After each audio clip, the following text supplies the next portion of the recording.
ইয়দি থাকতো না, সাজানো গুছানো করলে এই করবো, হাইজুল না হানিমল করবেন, হানিমল দেখবেন, শান্তি দেলাইছো, শান্তি করে যাই ভাই, যেটা মন চায় এই যে করবেন। আমি কাকার সাথে একটু কথা বলি। আসসালামু আলাইকুম। ওয়ালাইকুম সালাম। তো আমরা এই খাড়ের ব্রিজটা আমরা ভিডিওতে দেখলাম বা বিভিন্ন ড্রোন ক্যামেরাতে দেখতাছি যে এটা একটা ভাইরাল জায়গা।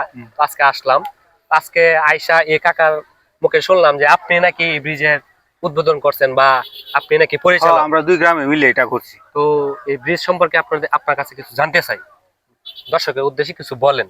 বললাম তো এটা তো এই দুই গ্রামের মানে যাতায়াতে লাগে, এটা দুটো ইউনিয়ন। আচ্ছা, দুটো ইউনিয়নের মানুষ যাইতে খুব কষ্ট হয়। আচ্ছা, আনিগুনি লাগিয়ে বর্ষাকালে, এই জন্য এরা গ্রামে মসজিদ প্রান্তে থেকে কাকাটা উঠপায় এই বৃষ্টি করছে। দুই গ্রামে চলাচল করার জন্য রাস্তাও করা হয়েছে এটা।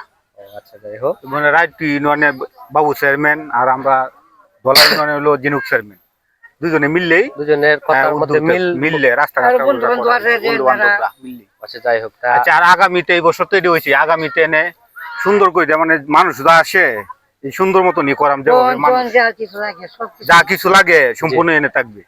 সিনারি করবেন, সিনারি জায়গা সামনে আরো সুন্দর করবেন জিনিস, আরো সুন্দর করব। এই লুকিয়ে করব, তার নাম হাইজুল, কথাটা মনে থাকে যেন। ওকে, ধন্যবাদ। সবার কাছে দোয়া রইল। আচ্ছা, তো জায়গায় পরে সেই করবা, আর নাহলে কোন নেতা জন্ম হয়েছে না যে এই কাজ এই পার্কে বানাইতো।